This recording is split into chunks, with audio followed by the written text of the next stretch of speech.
Hi guys, Jacqueline Smith, Century 21, Arizona Foothills, and today is our first show, and I am lucky enough to have the famous Rick McCone with me with eXp Realty. And thank you, Rick, so much for joining me on our first show. I'm super excited, and Yeah, this is fun. we're going to talk a little bit about last night's show that you did.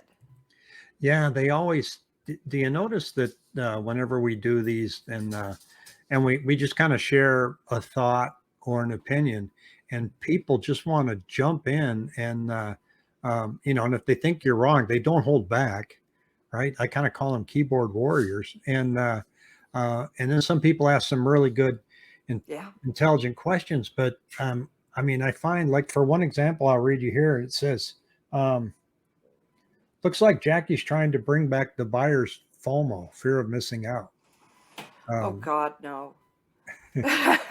We just spent 2 years of FOMO, and I there's no part of me that wants to see that. Neither do you. I know that. We just all want to see a normal market come back. yeah, and And I think it showed up that way because, you made a comment that said, I there could be buyers getting back in if we see rates start to come down a little bit. And now that we have a lot more inventory to deal with and they have more choices, they might jump back in. So I right, don't think that's spurring FOMO. no.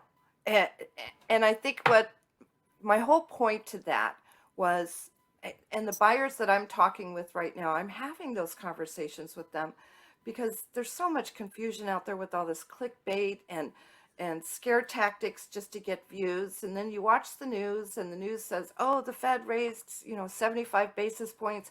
People's mind immediately go to interest rates went back up again. And right Yeah. now, as Pat's been showing us, we're kind of just muddling along, and the rates aren't that bad at the moment. And I think my thoughts are, and I could be wrong, but my thoughts are is that as people, so many people are saying right now they're waiting. You know, value the prices are coming down. If we're having maybe a 5% adjustment, maybe 10% adjustment, it depends on the area. There's certain areas, as we both know, that you're seeing more adjustments and more price drops, like Buckeye and Maricopa and places like that. And I think people are sitting back thinking, like you pointed out, okay, it's come down this much. If I wait a little longer, it's going to come down more. And if I wait a little longer, it's going to come down more. And at some point, they're going to see that we're not crashing. We're not going to crash. Well, And, but the other flip side to that is if they do start to come down and people are waiting to buy after prices come down, if they do deaccelerate at a faster rate, it's going to make them sit on their hands even more. It's kind of like, I well, think so. it's going to be the opposite of FOMO. It's going to be, oh, this they could go down even farther, and I don't think they'll. But the people that are waiting for a 20% dip are going to end up saying, I think it's going to actually be 30, so I'm going to Yeah. sit this out. We got another I, comment here I want to share with you. I'd rather rent an apartment and wait it out than pay top dollar for a house that I'm not in love with. And prices have to drop massively because most people are priced out.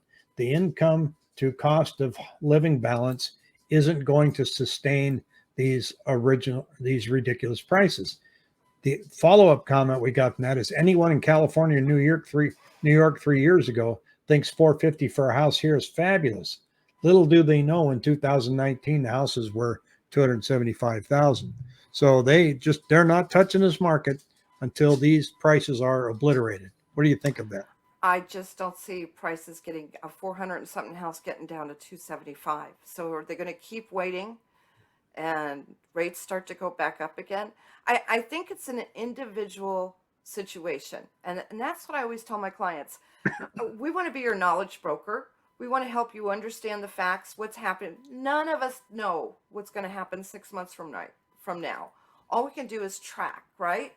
So right at the moment, I mean, I'm not telling people go run out and buy, but I am letting people know if it's the right time for you. I'm trying to help take the fear out of that.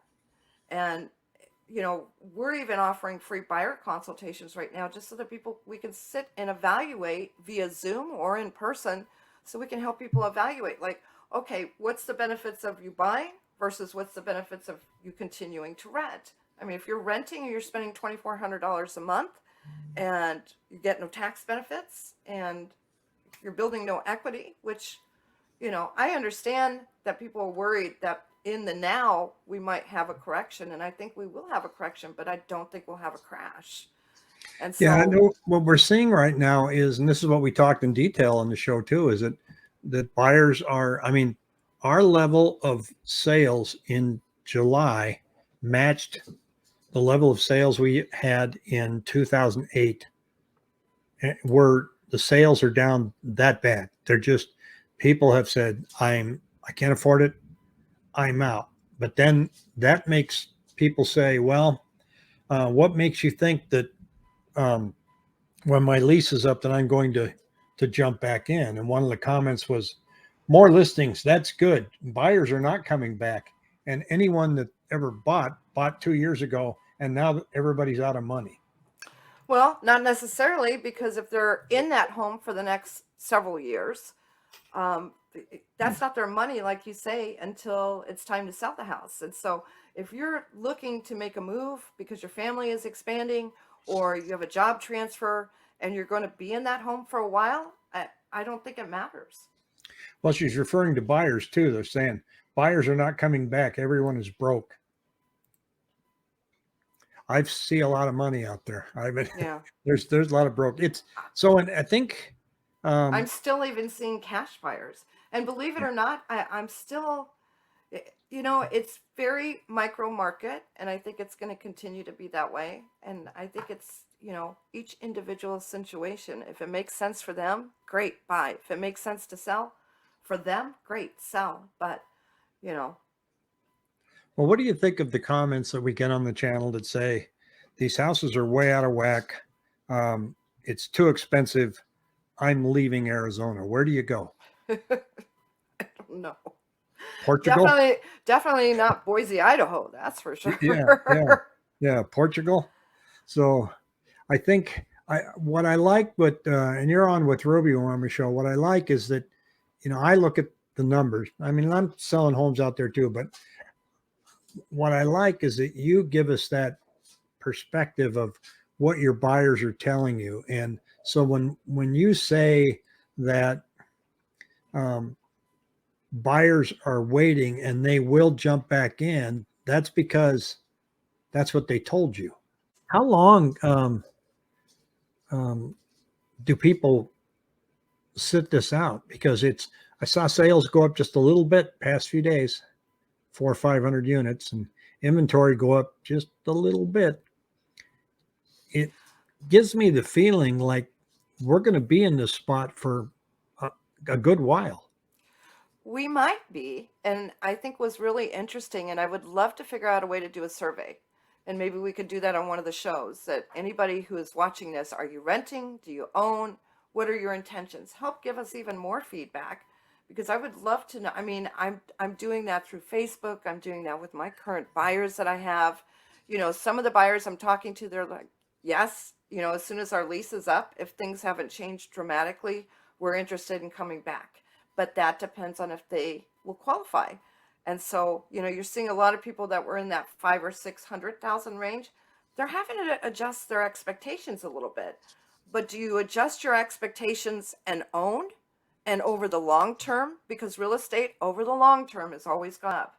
And again, I do think we'll have a correction, 5 or 10%. I think we're starting to see that in certain areas now. But as far as losing, 40% equity like some of these crash YouTubers do, I don't see it happening. Phoenix is still a very attractive place to come. We have a lot of corporations moving here. The tech side has picked up tremendously. I mean, what's the 517? Oh, the Taiwan chip plant. Yeah. Yes. I mean, there's just still so much happening here, and it's still such an attractive state to come to. I was born here. I mean, this is crazy to me to see the changes that have happened over, my 50 something year span. But it's still a good place to live. And so, I just tell my clients, if it's right for you, make the move or make the sale. And if it's not, if you intend on staying there, I don't think anybody should be looking at this as an investment at the moment. Don't No. buy an investment property. Don't buy it looking at as an investment. You need shelter over your head. So if you're going to be there for long term, I would get all the crash talk out of your head. And if you find a house that you love and you can afford it, then make the move. I do think there's going to be a point in time where we may see a surge of buyers come back. But let me ask you one question, and this is what I was trying to point out the other day. So let's say, for instance, you're a buyer and you're in a lease and your lease is up, and because of everything you're seeing and hearing, you decide you're going to wait. Right now, hovering around 18,000 listings. But again, I believe that number because there are situations where people are going to have to buy, no matter how much we've dropped in demand. We still have people moving here. We're still going to have people who have to buy. So that 18,000 listings dropped down to 12,000 listings. The 12,000 listings dropped down to 10,000 listings. Now, all of a sudden, you've got that price that's being forced up because lack of inventory again. I just want to be really grounded in the numbers, I guess, is what I'm Yeah. saying. And that's why I say the people that are waiting and they're making up these numbers. I'm waiting for 25% drop. Well, that's a $500,000 house that's now 375. Right. I don't I see don't that see happening. it.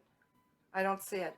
And you know, the silliness of how many people bought houses that they talked themselves into the last 2 years because Yeah. it was all they could get.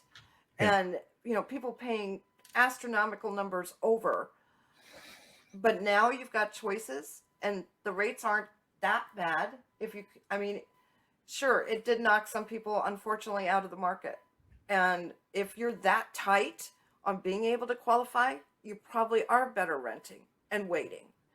But if you can afford it and you see the house you want, and that's the biggest thing is there's more choices. And if you see something you want, you love, and you don't have to talk yourself into it, I don't necessarily, and you plan on being there for a while, you're not going to be in and out in a year or two, then I don't think it's a bad time to buy because we've It got is. the choices.